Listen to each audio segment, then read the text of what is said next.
How's it going, everyone? Got quite a bit to talk about in this video. It looks like a pretty major PlayStation Store sale should be kicking off tomorrow. Some of you guys are already aware about it. I've been seeing it a lot in the comment section, but yes, it does look like the PlayStation Store's big summer sale will be kicking off tomorrow. We'll talk about that. Heads up on PlayStation Plus, the game catalog is being updated as we speak, and we've got a release date for a game that was formerly a Nintendo Switch exclusive, now making the transition to other platforms.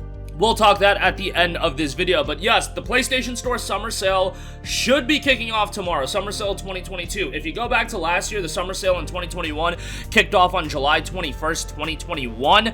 That was a Wednesday as well, so if past this prologue, I would imagine the Summer Sale 2022 would be kicking off tomorrow. Now, last year's Summer Sale was pretty huge. A lot of games were on sale. I think there was north of 500 or 600 deals. So this is one of the bigger sales that Sony and the PlayStation Store runs all year long. And I don't recall if this is one of those sales, like some of the other sales that they run, that it's a cycle of deals where you'll have some deals for 2 weeks and then it'll cycle in a brand new batch of deals for another 2 weeks. Don't exactly recall that. However, this is going to be a great opportunity for you to pick up a lot of games, whether it be older titles or, you know, I would imagine games like Stranger of Paradise, Ghostwire Tokyo, games of that caliber might also go on sale. Horizon Forbidden West and Gran Turismo 7, those are games that I just don't see going on sale until the fall, but nonetheless, you should have an opportunity to get a batch of great deals.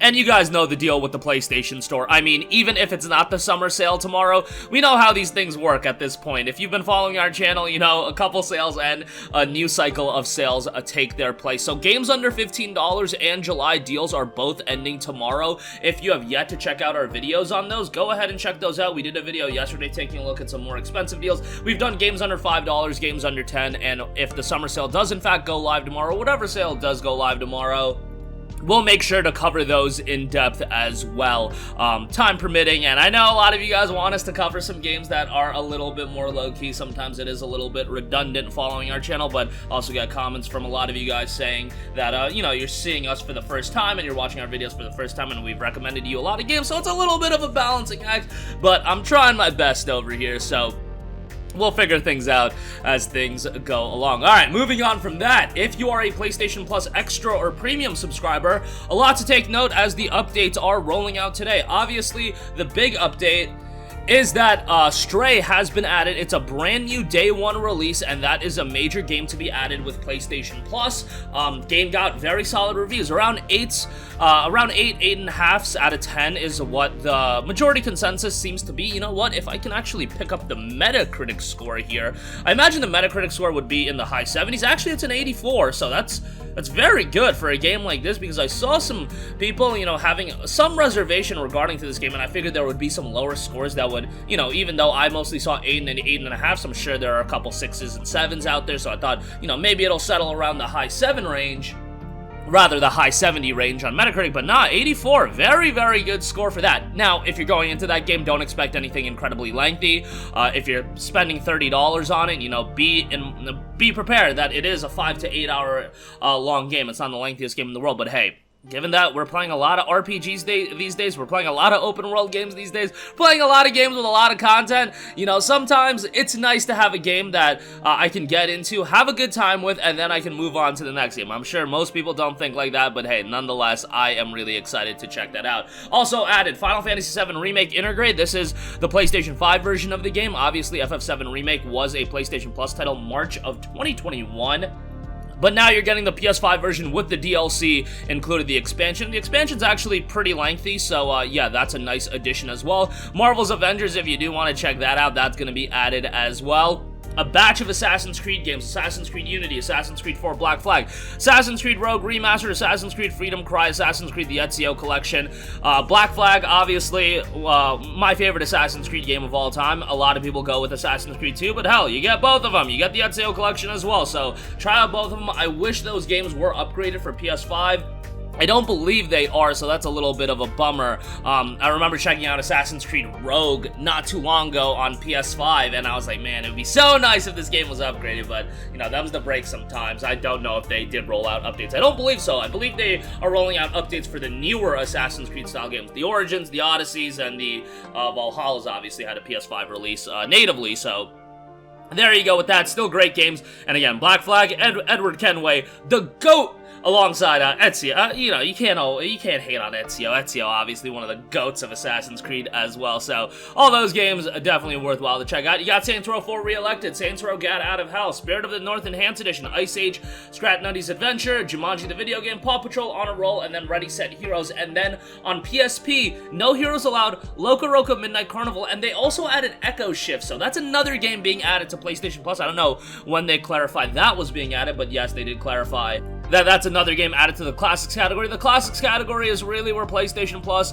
is severely lacking these days. Hopefully, that continues to get better and better, but that is a little bit of a bummer. But, you know, sooner rather than later, I do think that's going to get better, and there's a lot of potential with PSP games, PS3 games, PS2 games, PS1 games. I mean, if they added PS3 backwards compatibility, and we got, like, the PS Now streaming library on to the PS5 downloadable, I mean, it'd be a wrap. That everybody was signed up for this service. That's like all we need, but yeah, someday. But for now, let's at least get some more PS2, PS1, and PSP games on there. You know, there's a lot of potential for PSP games. Dissidia.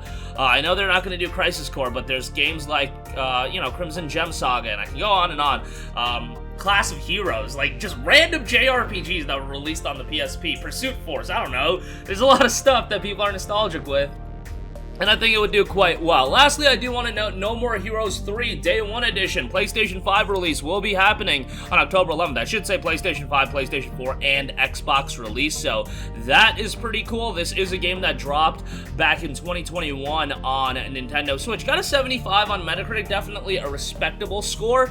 The Nintendo Switch version had its fair share of issues, but now it will be coming to all these other platforms, which is nice to see. No More Heroes is a franchise that kind of goes under the radar. I love No More Heroes 1 and 2. I thought those were great games, and now we're finally going to be getting it on other platforms, so that's cool to see. It is going to be priced at $60. It does include a copy of the game, a 70-plus page softcover art book, a 22-track soundtrack, and a 7x4 commemorative biker license plate, and you got a couple of illustrations included in there as well. So you got, you know, quite a few things included. But $60, I do see that being a bit of a hefty price point, especially considering it's coming out in October. There's a billion other games coming out. It is a game that by the time of release, it's going to be 14 months old. I just don't know how many people are going to be looking to pick that one up day one. But hey, it's still nice to see that it's getting a release on all other platforms. And yeah, another nice game that you can look forward to in the fall. Fall really shaping up to be a pretty stacked lineup of games, barring, you know, massive delays. Last of Us Part 1, I know that's early summer technically, but Last of Us, you got No More Heroes, you got those Square Enix titles, DioFuel Chronicle, Valkyrie Elysium, God of War Ragnarok, Gotham Knights, Saints Row, Callisto Protocol. I could go on and on. There's a lot of cool stuff coming out this fall, so I'm excited. But that is going to do it for me. Again, a big PlayStation Store sale looks to be coming tomorrow. That'll be pretty exciting. PS Plus catalog update rolling out right now, and No More Heroes 3 launching on October 11th. That's going to do it for me. Sound off with all of your thoughts in the comments section down below. Thank you for watching, and goodbye.